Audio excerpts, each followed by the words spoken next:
702 live from Sandton Convention Centre is brought to you by the 6th South Africa Investment Conference, Africa's premier investment platform. Invest, partner, prosper. Good morning. Welcome to it. Great having you with us. Clement is not here. My name is Thabo Shole Mashao. Excited to be with you all the way till 12 midday. And we've got quite a lot to go through, as I've said, and as you may have heard a little bit earlier on. We're coming to you live from Sandton Convention Centre, not too far away from our studios, might I add. A buzz with activity. We have seen the presidential spokesperson. I've seen various ministers walking around. High-profiled businessmen and various VIPs in our society all gathered here for this investment conference. It kicked off in 2018 and now this is the 6th edition thereof. Previously, 1.5 trillion was pledged as a result of the previous investment conferences that were held, and only 600, I shouldn't say only because it's a huge amount of money, 50% thereof, or more so 50%, about 600 billion was then received as a form of fulfillment to the pledges that were given. It's a very important one because this conference speaks to you and I directly. If investors decide to look away from South Africa, jobs will be affected. Economic activity, infrastructure, and many other impacts will be felt directly by you and I. I'm really hoping that it's just not another talk shop, but a very meaningful and impactful gathering of great minds throughout the world. I'm told about 31 countries are here, and numerous other businesses are also represented. Others are trying to sell themselves to South Africans, whilst mainly South Africa is selling itself to, its trades to the rest of the world, saying that we are a preferred investment destination, not just on the African continent, but globally, because we've got a stable democracy. Yes, we have some problems, but generally, we know what we are doing. Things are moving. Of course, we're faced with issues of corruption every now and then, but in the main, we are truly driving a steady ship, and no one should have any concern about the investments being misplaced. Of course, internally we'll raise various other issues, but it's important to note that when you look at the SADC region, we are very stable. When you look on the African continent, we are very solid, and maybe we should give due where it's worth. And I'm opening the lines to hear from you, and it could be that I'm heaping praises where they are not deserved. I'm happy to be challenged on that one, and I'm happy for you to also express. I know many of you work in that investment space as well, and some of you are looking for investment for your particular projects. Could be that you want to build a shopping mall, or you want to be involved in a rail project, or it could be that you are also concerned about various infrastructural opportunities. I mean, solar is a very big one, and I'm thinking that there will be various investors who are thinking of entering that solar space, alternative energy space, in order to make a difference in the energy space. But that's that. We'll touch on that between 10 and 11 o'clock. In the next hour or so, we'll touch on that. We'll speak to a number of people. I do want you to stay tuned for that discussion.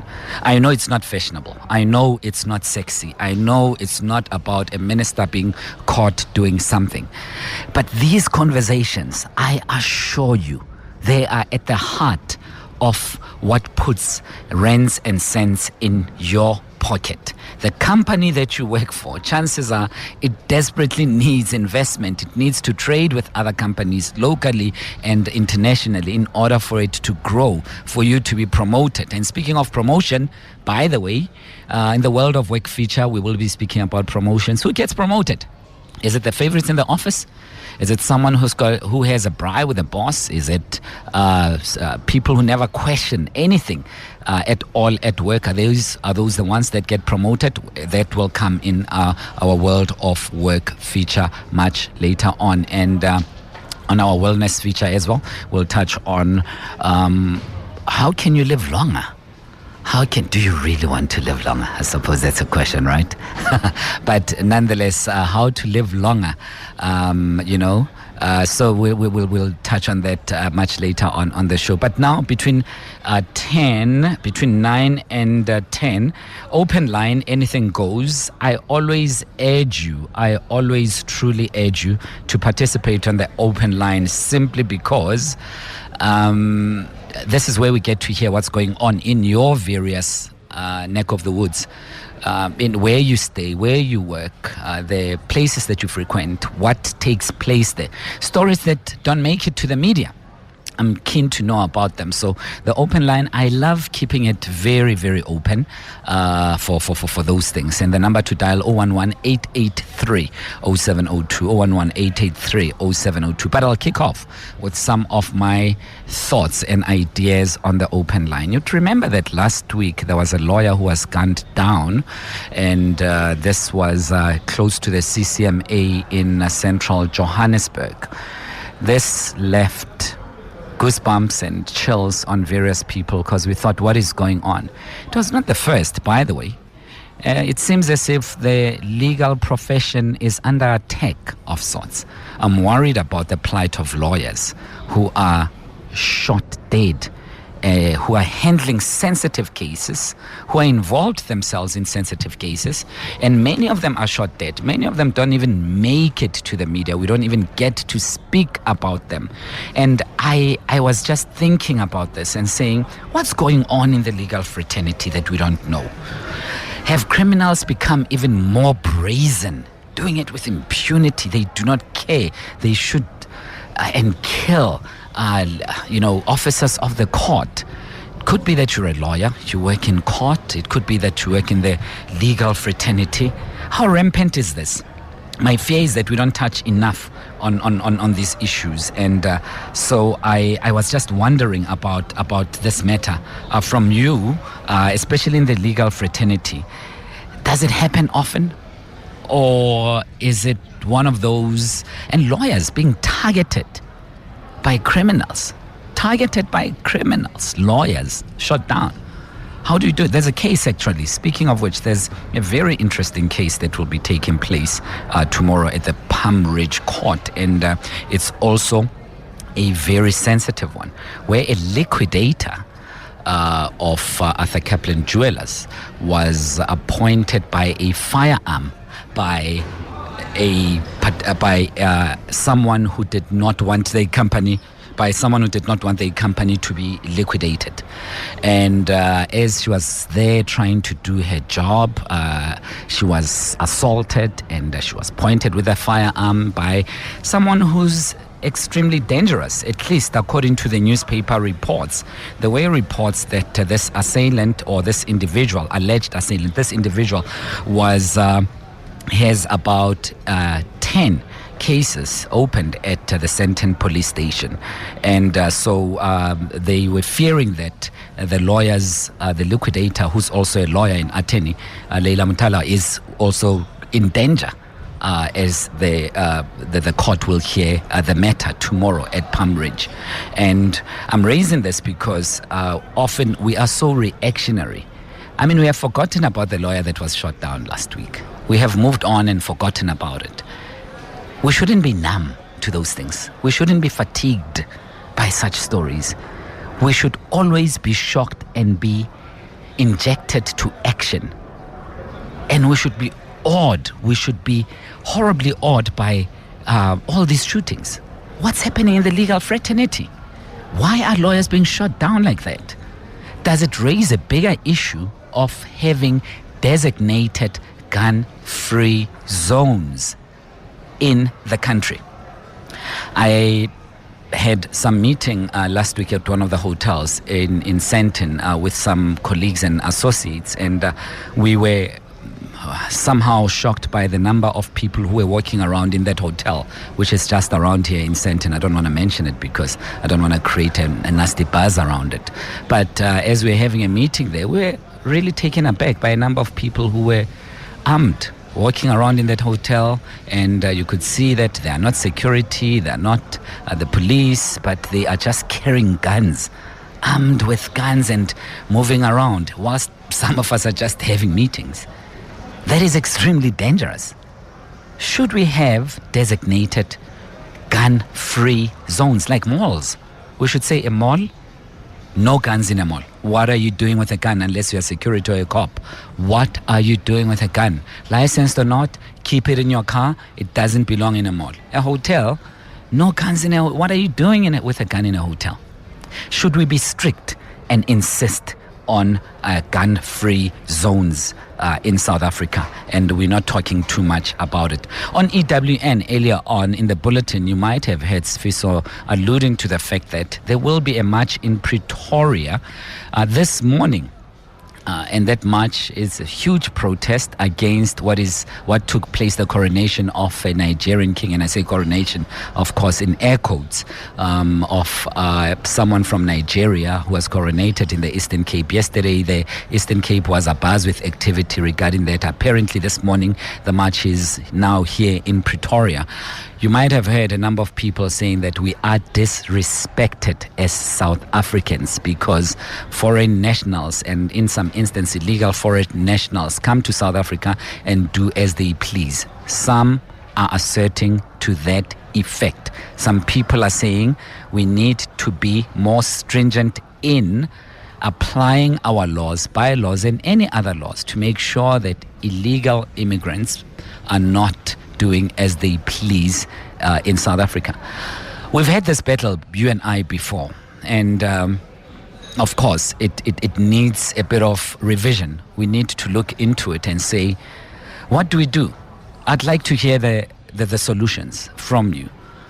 How do we handle this matter, especially of the coronation of a supposed king who is Nigerian in South Africa? I don't imagine a Mopedi or a Zulu, a Xhosa individual from royalty going to be coronated in, let's say, in Kenya or in China and declaring themselves a king in China.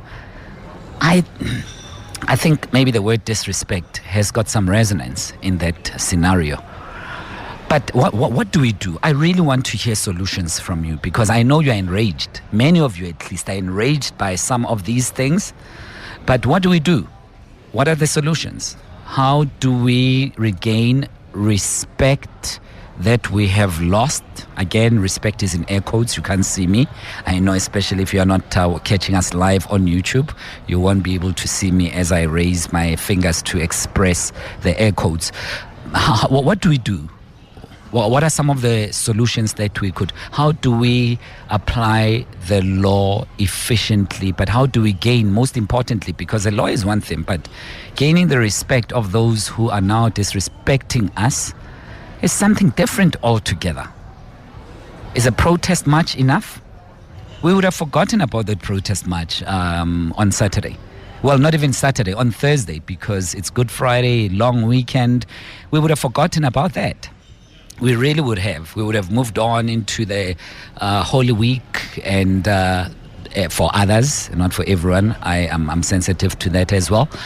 So we would be looking at Good Friday, Holy Thursdays, Easter Saturday, Sunday, and Monday. We would have forgotten about this march. We'll be enraged again once there's a story in the media about foreign nationals who are supposedly disrespecting us. That's when we'll be enraged again. But in the meantime, we will allow them in the back of our yards to run spaza shops. Right? We are marching, but you are the one who's allowing them.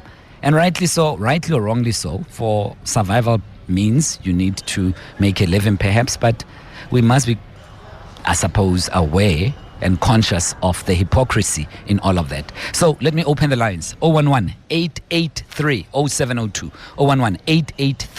011-883-0702. Alternatively, you can send us a voice note, sharp, short, precise, pointy, to 072-702 1702 072 702 1702.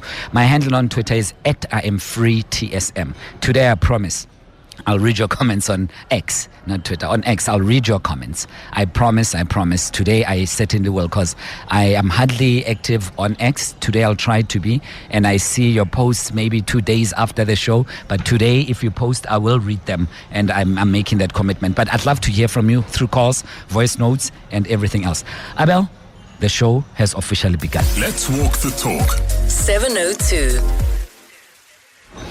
Abel is a technical producer, and Zinhle is the content producer, and together with Nseke, and Zinhle is here with us at the Sandton Convention Center as well. Straight to your calls without further ado. Abel, I'm going to ask you to kind of assist me.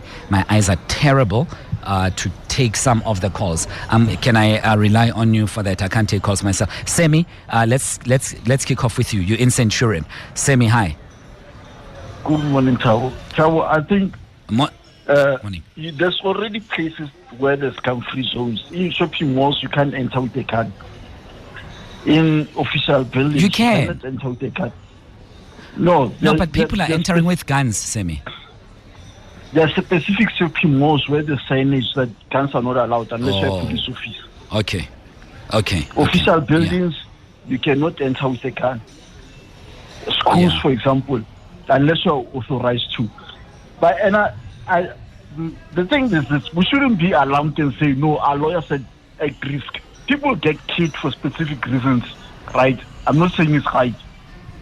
Because if you're going to get alarmed and say, our lawyer said risk. A few weeks ago, a person got killed in a store. He was a store worker. He works at a specific supermarket. What now? Are we now going to get terrified? And so, no, our retail workers at risk. This, that, and the other. Next person is a doctor. Doctors at risk. Next thing is a priest. Why should we have specific categories for certain people that get killed? Okay, let me answer that before you move on. Before you move on to the next point.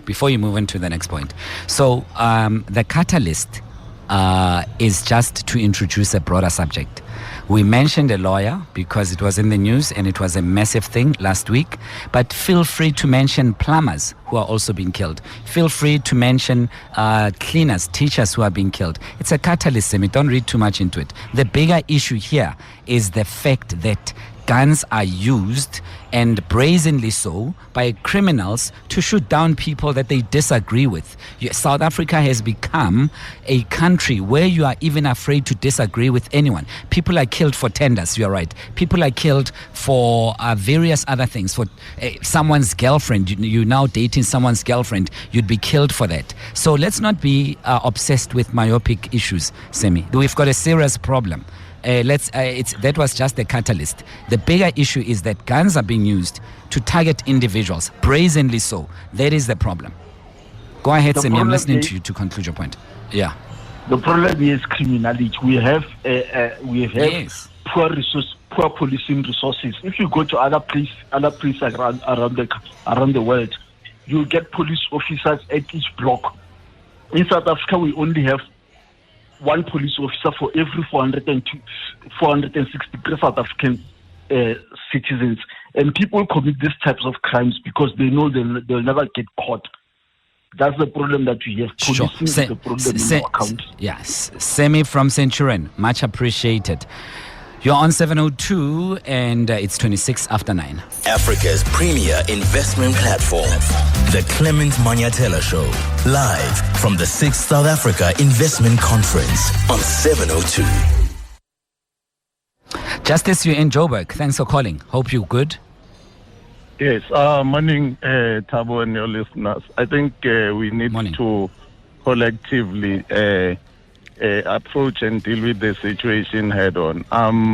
There's a say that in the justice system that you are proven innocent until proven guilty. Now, the issue of the Nigerian king, we must not validate or authenticate that whole concept of a Nigerian king. I think the media must also contribute towards this whole saga by referring and downgrading this whole thing, referring to the incident and that person as the so-called, because the matter is yet to be validated through the courts, and it's been challenged, and we all can see that it is not a matter that is being accepted generally by the entire society and the nation within the country. So I think it's important that the media does assist in this instance by referring to this person as the so-called Nigerian king. I'm not sure whether you may think that I'm overreacting.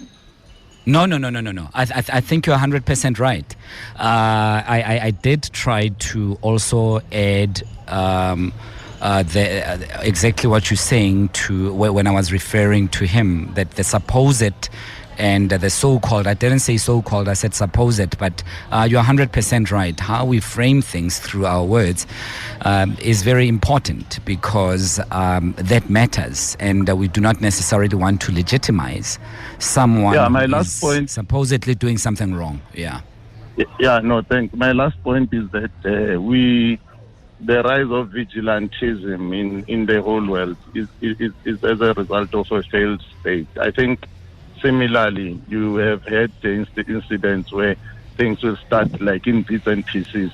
The thing of looting of the malls and the xenophobic spaza shop thing. This thing is heading towards that direction, and we cannot sit down and fold our arms when people are peacefully marching and they get to be attacked by the so-called arrogant Nigerian illegal immigrants in the country, you see. So I think it's very important that the state does step up their game. Those were my 2 points. Sure. Thank you, Thabo. No, I appreciate them. I hope you'll stay tuned, Justice. Really appreciate it. Can we squeeze in one, and then when we come back, Abel will take the voice notes. And I see your voice notes. They've come through to 072-702-1702. But quickly, let's squeeze in Refilwe Monacheng from Ramsach, my neck of the woods. Refilwe, hi. Hi, thanks, Sawan. Good morning, even to your listeners. So I just want to inquire, especially with regards to the investment conference. I've been part of it during Minister Patel's tenure, and I'm speaking as the Chief Executive of the Black Entrepreneurs Alliance. What is the purpose of this investment conference? And I'd like you to, maybe, I don't expect you to, but maybe through your guests later on in the day, to say, what is the purpose? Because the compounded investment that we've seen, or the conference and the pledges we've seen, as the entrepreneurs, we've not seen the impact of those investments. All that we've seen, especially for black entrepreneurs and people that are active in the economic and financial sphere, in the financial space, it's that they are economic bridesmaids. It's like to go to that conference, make pledges, and we don't see the impact or the benefit of that. So if you can just ask on that note. And lastly, with regards to equity equivalent investment, whereby white people that come and pledge money, they don't want to do anything with DE, and we're still going to take them on that one. And we are saying with regards to equity equivalent investment in terms of management, skills development, and enterprise development, how are we answering that? Yeah, very important, but let's take it back a few seconds earlier. You are mentioning your association. I think it's very important to have an entity like that. And so you're saying it's not trickling down. We have these big gatherings about investments, but you on the ground do not see the fruit of the labor of these gatherings. Do I get you correctly, Refilwe? Absolutely correct, spot on. Yeah. So I'm going to ask you to tune in between 10 and 11. I'm not a government spokesperson. I wanted to venture a response, but they don't pay me, but I also don't work for them, but they're best positioned to speak for themselves. So I would rather, please stay tuned and please do call. Between 10 and 11. And I'd be happy to take your... No, because I think you're raising very important issues when I refill. So I'm not taking that for granted, because I know the danger of entrepreneurs not feeling the fruits or the juices of the fruits of the economic prosperity of a country can lead to numerous explosive social impact on the ground. But 10 and 11, refill. I'm late for news. I hope to hear from you then. 29 minutes to 7:02, live from the 6th South Africa Investment Conference. Africa's most compelling investment destination. Madimeja is not here. My name is Thabo Shole Mashao. I'm happy to be with you all the way till 12. Great having you with us. It's an open line right now. We're coming to you live from the Sandton Convention Center, and that's on the occasion of the South African Investment Conference. It's the 6th edition thereof, and 2 trillion rand is expected to be raised, and as the fulfillment obligations go, it could be just 50-60% of that money that is really received after pledges. But as I raised this issue earlier on, some of you were saying, we hope this is just not another talk shop. How will this trickle down to entrepreneurs on the ground? I'll be touching on that between 10 and 11. I'll be speaking to various guests from business, government, and other sectors to really get to understand the value of this conference, how it applies to you. It kicked off at 9 o'clock, and it is still underway, and I'm told that even tomorrow it will be going ahead. So the South African Investment Conference, Invest, Partner and Prosper is their tagline. But for now, anything on the open line, 011-883-0702. I neglected the issue of putting your voice notes on, and so let me just jump straight to them. And they came through to 072-702-1702. Morning. Tios, let me tell you something. We can blame foreigners. Hey, they come to our country illegal. I'm going to say this, our government, our top leaders, I can say this. Now, as I'm speaking now, I can tell you, people that are working here, permanent, more permanent, illegal foreigners. But all of our garden service, what do I do? Renovation, electricity, illegal. Really more going in renovation, I can see anything. We use our government. Yeah. Good morning, Thabo. This thing for Nigerian king is disrespectful. It's the same like you go to someone's yard and tell them that this is my property, because that's very, very, very wrong. Very, very wrong. The law must take its course. This is Ron in Randburg. Hey, Thabo, the notion that there's a king means there is supposed to be a kingdom. So yes, if we have a reigning king of Nigeria or Malawi or anywhere in the world, so where are they reigning from? That's my question. Yeah. And I suppose those are the issues. So where's your kingdom, and why are you coronated on foreign land? And that has raised some issues that have always been here with us in South Africa. And I'm just wondering, there must be a thin line between that and xenophobia. And I'm wondering how many times do we tread and straddle that line, that very thin line of being a patriot and being xenophobic. The rhetoric, some of it was a bit worrying, because as we all know, and I know I'm going to get my head chopped off for this, as we all know, there are many foreign nationals who are contributing positively to the South African economy, its social structure, and everything else. The humanity of South, there are many of them, and there are many of those who are qualified, who are here legally, who are doing a great job, who are really invested in this country. And then there are some, to be honest, who are taking us backwards. There are some who are committed to selling drugs. There are some who are committed to being hitmen, to doing this, that, and the other, taking us backwards altogether. But equally so, crime should be condemned as crime. It must be condemned just as crime. I don't want you to fight with me about that. I get where you come from. I fully do. I'm not inviting a fight, but I'm asking as well. That line, thin line between being a patriot of note and being xenophobic. Can we just keep to one side of the fence? Is that possible, or life is not just as black and white as that? Earlier on, we asked about the matters in the legal fraternity, lawyers, attorneys, advocates that are being shot down. Are you in that legal space? What is happening? take us into your confidence. Last week we saw someone, a lawyer from CCMA, who was gunned down, brazenly so. And tomorrow there's another vicious case that is taking place in Pambridge. And the City Press reported that on this a little while ago about this serious case. And I'll quote from what they had said. It was written by Norman Maswingwini, who said, in an extraordinary pattern that has raised eyebrows in law enforcement circles, controversial businessman Hussein Mohammed finds himself at the center of more than 11 criminal cases, a web of legal troubles spanning over a decade that mysteriously converges in a single police station. Much later on, he does mention that he was involved in, among other most serious charges currently before the courts, in Mohammed's alleged involvement was in stealing jewelry from his own store, Arthur Caplan Jewelers, during its liquidation. He also is accused of pointing a lawyer who's a liquidator with a firearm and assaulting the lawyer as well. And that case is taking place tomorrow. It will be heard tomorrow in Pambridge, and this seemingly dangerous individual is going to be there.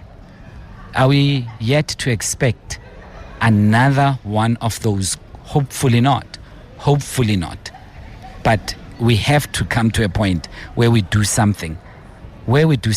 Prior to the act. We had Babita, we had so many other people killed, and after that we are all shocked. Oh, what happened? And then we forget about it.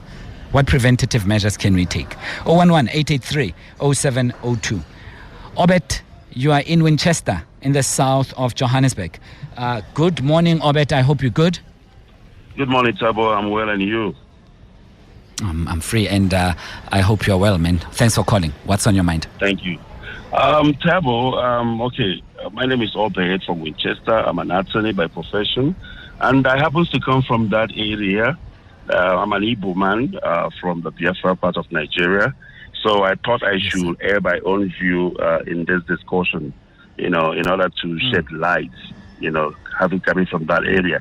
Now, I want to say this and clear some, there is no such thing as a Igbo King or Nigerian king in the diaspora.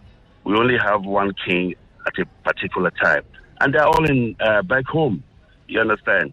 So I want to assure South Africa is that these people who are saying they're coronating or whatever, these are fake. It's not real. When they go back home, nobody knows them. They are not recognized. They're not even going to say, oh, I'm an Igbo king from South Africa. No, they will keep mute. So they're taking advantage because nobody is monitoring. And I'm thinking, why not consult the Nigerian embassy? They should also be in a better position to say, we don't know these guys. There is no such event in the diaspora. These are fake people who felt, oh, I've got a couple of rice in my pocket. Let me make myself a king and become somebody. So South Africans should see it for what it is. Because when they keep saying Nigerian king, it affects a lot of people, especially professionals like us. You understand? But it's fake. It's not real. So they should deal with the individuals direct. So it doesn't affect people and it who are tampers with the reputation of, doesn't it tamper with the reputation of Nigerians who are doing well in the country, who are here legally, who are contributing meaningfully to society and the lives of South Africans in general? It creates that negative, dark cloud above you, and you're judged unfairly so. And one more thing I want to say is, I understand that, as a lawyer, I know there is freedom of association.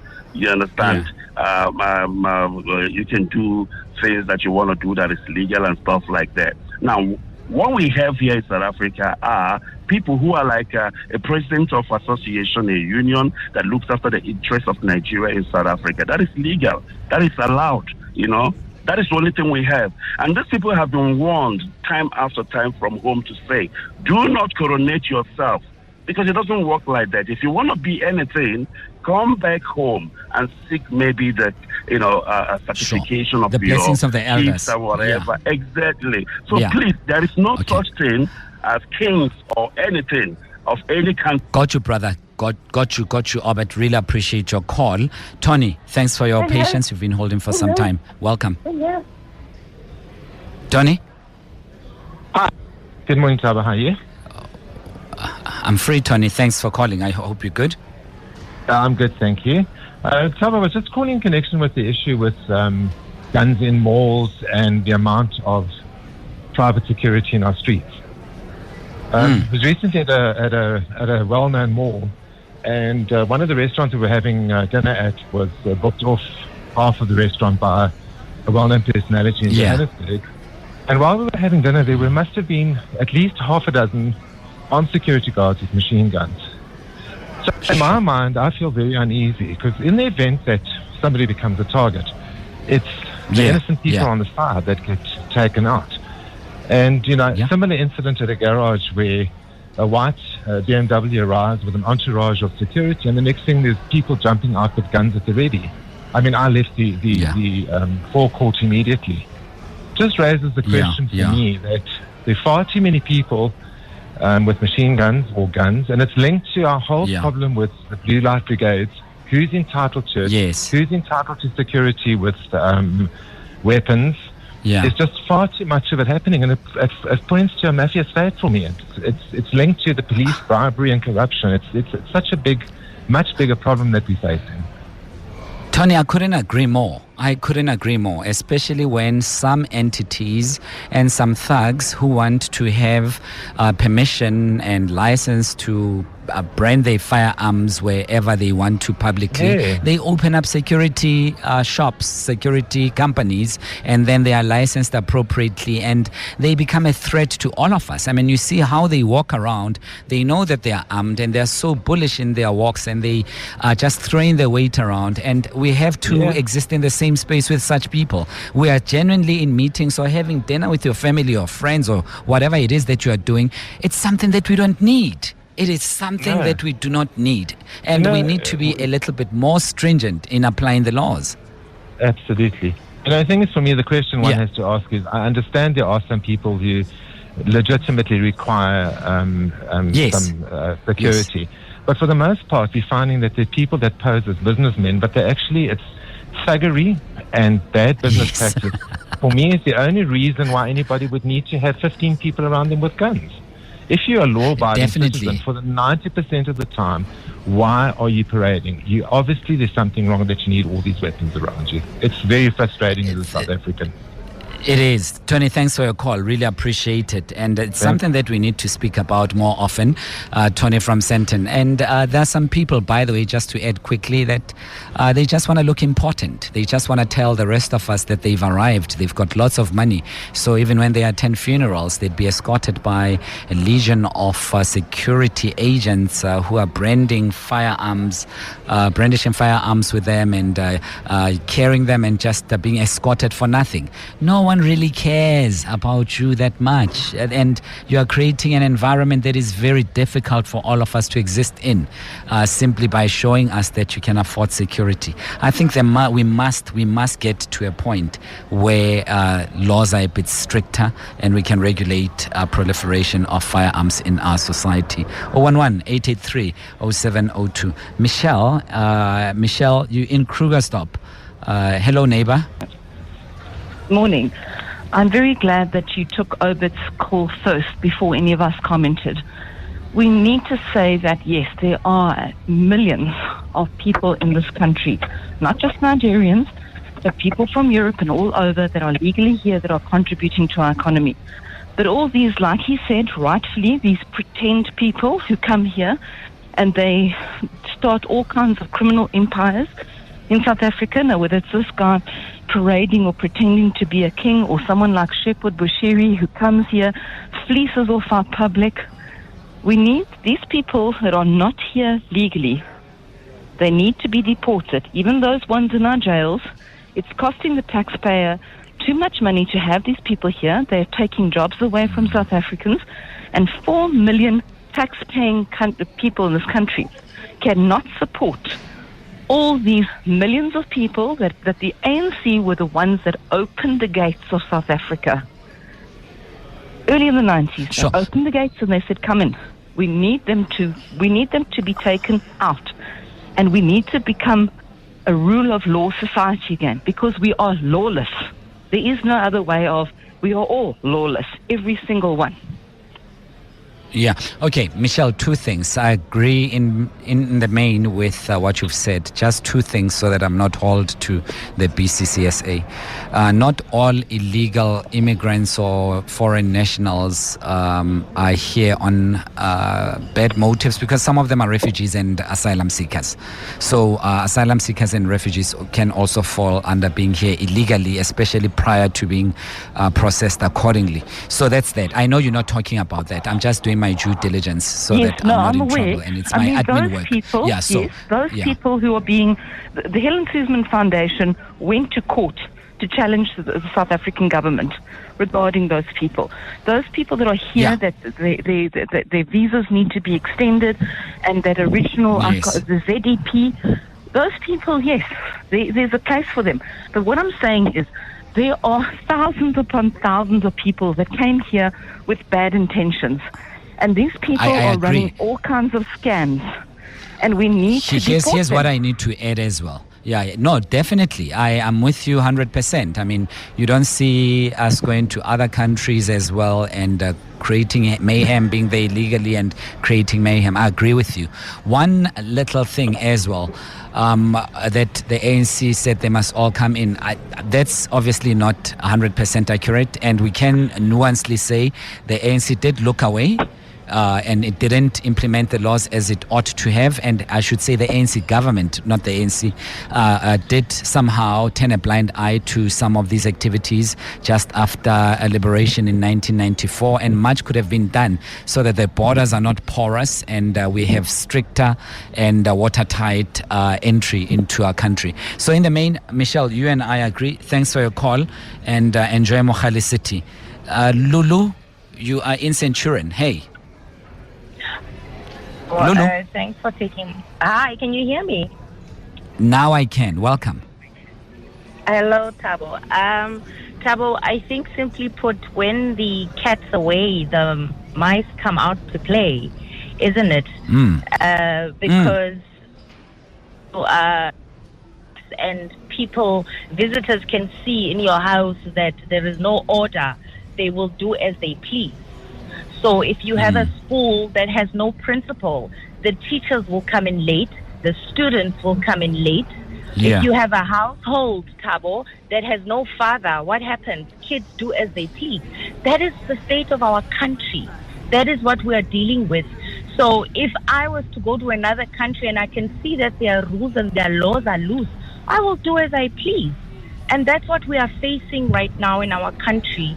And just to also add, when I speak of foreign nationals who are taking jobs or who are in criminal activities, I am not referring to foreign nationals who are here legally and who are professionals and who are earning a decent income. I'm not talking about those, Thabo, and I don't think South Africans are talking about those. They're talking about the ones who are committing the crimes, who are not registered, and they know that they can get away with murder. You know, the ones who are piling up in our jails. Those are the ones that we are referring to. Those are the ones that we want the government to crack the whip upon. And we also want government to actually go to our borders. I mean, we are actually borderless. Okay, let's all admit, guys, that we don't have a border because it's come in as you please. It's free for all. And I think we've taken this Ubuntu and this patriotic thing way too far as South Africa, because, you know, we're just open for everyone. And we have to leave it at that, Lulu. So, purely because of time, and our borders are porous. You do know that there are some nationals from SADC region who come to South Africa every single day to buy things, and some of them would go back home, and some of them actually get social grants from South Africa every single month. Scary stuff. 411-883-0702, 3 minutes to 10.